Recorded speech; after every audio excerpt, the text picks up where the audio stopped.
Hello, everyone, and welcome to another episode of the Modco podcast. On today's episode, we are going to be talking about the steps to planning an event. And I'm going to break this episode down into 3 parts just to keep things kind of simple and to keep the episode short and not to overwhelm anyone.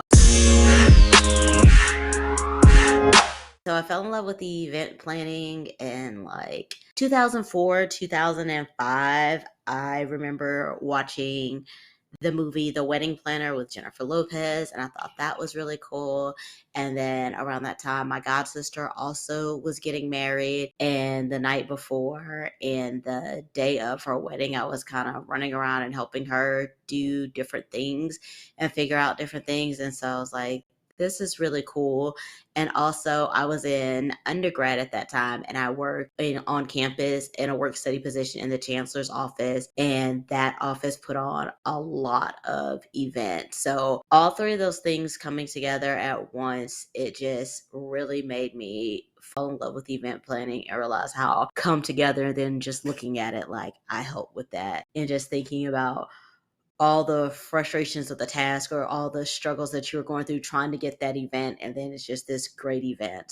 But I do know that planning an event can be really frustrating, especially if it's whether it's your first time or it's your 100th time. It can be frustrating if you don't have the tools that you need to try to get it out there, if you don't have anyone that you can reach out to and talk to about it. So that's why I want to do this episode, just to give just a couple of the basic steps of planning an event and putting together an event. And so I did obtain my event planning certification in 2008 from Midlands Technical College after I graduated undergrad. Done a lot of events. I helped my best friend plan her wedding. I planned my wedding. I've planned 3 baby showers for my best friend. I planned my own baby shower. I've done dinner parties. I've done events for the coffee shop that I work at, planned different corporate events, birthday parties, trips. Do you need help getting your business back on track? Are you feeling overwhelmed or burnt out? Do you find yourself with less time to focus on the things you love? Allow me to introduce you to the Modest Company. The Modest Company supports female entrepreneurs through virtual assistant services such as business organization, email management, and public relations and marketing. Are you ready to get back to focusing on the things you love? Then book your consultation today at themodcosc.com, because we are better together. The first tip that I have when it comes to planning event is to determine what your event goals and your event objectives are going to be. If it's a personal one, such as a birthday party or a wedding or an anniversary or a dinner party, then you already know what your goal and your objective is to get people together to celebrate an event or to celebrate someone or something. But if it's an event that you're planning for your business, then you want to be really, really clear on what your goal and what your objectives are going to be. Because with the business aspect of it, you don't just want to say, I'm going to plan this event because it sounds fun and I saw my competition doing it, or I hear that businesses are supposed to plan events. No, you want to make sure that you have clear goals and objectives for the event that you're planning. So a goal is generally defined as something that is specific and can be measurable, and an objective is the target that you set to help you achieve those goals. Questions that you would want to ask yourself when preparing to plan for an event or thinking about an event are, what is the purpose of the event? So this would be your why. Why do you want to do this event? Are you doing this event as a fundraiser? Are you doing this event to bring awareness?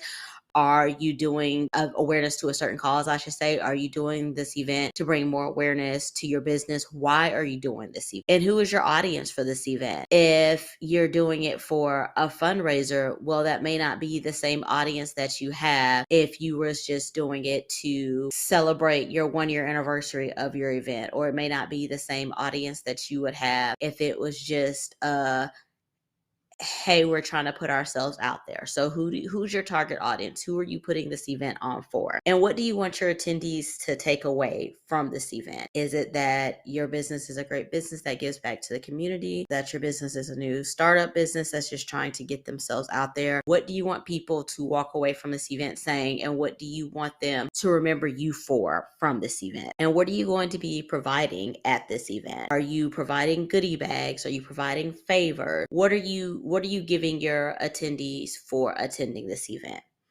And you want to make sure that your goals are achievable and that they're clear goals. So if this is your second event or your third or fourth event, you may say that I want to increase attendance by 20% from my previous event, or I want to sell 75% more tickets to this event than I did from the last event. If it's your first event, you may say, okay, I want to make sure that I get at least 60% of these tickets sold for this event. So that's something that you need to think about as far as from a business aspect. Step one, set goals and objectives. Step two, you're going to want to establish an event budget. And so what I want you to keep in mind is that if this is a personal event, then your return on your investment or your ROI is going to be very small, if anything at all. If it's wedding, anniversary, celebration, I mean, you may get some gifts, you may get some gift cards, but you also may not.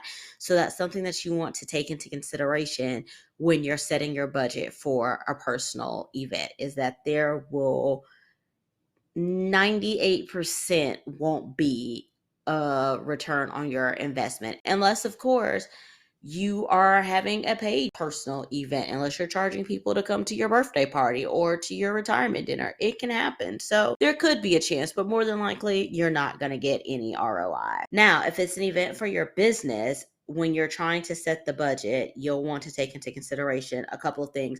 And these are also things that you can actually take into consideration when you're doing the planning for your personal event as well, except for number one, because number one is going to be, what is your revenue goal? So how much is the venue going to cost?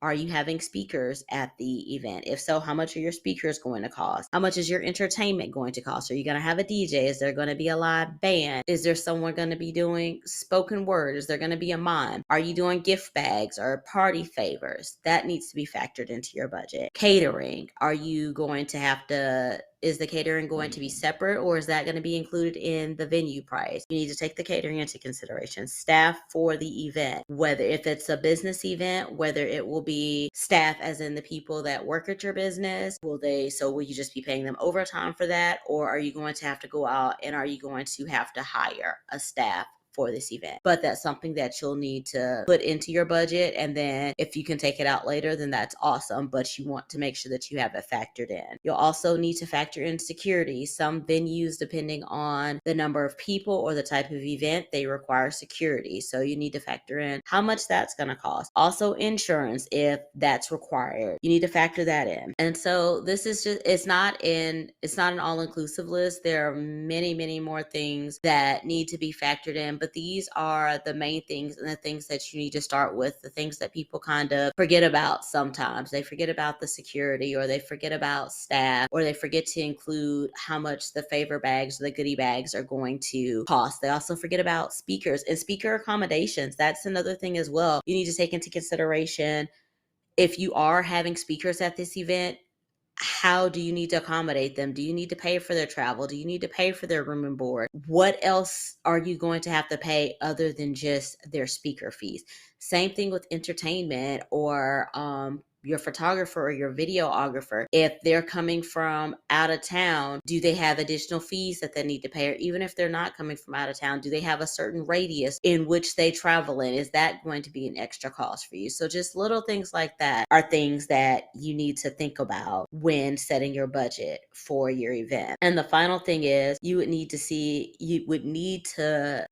decide how much you need to sell your tickets for in order to meet your revenue goal. So if everything all in is going to cost you $1,000 and you plan on having 100 people at the event. Okay, well, you're planning on selling 100 tickets. Great. You may not sell 100 tickets. So you don't want to price your tickets at $10 because one, if you don't sell the 100 tickets, then you're starting your event in the hole. Two, even if you do sell 100 tickets, you only broke even. So you want to make sure that you're pricing your tickets correctly for the venue that you're at, for the type of event that you're putting on, for the type of goals that you're setting. And you want to make sure that once everything is said and done, that you have some type of profit at the end of your event. So again, our first two tips today are set goals and objectives and to establish an event budget. Next time we'll talk about choosing a date and a venue as well as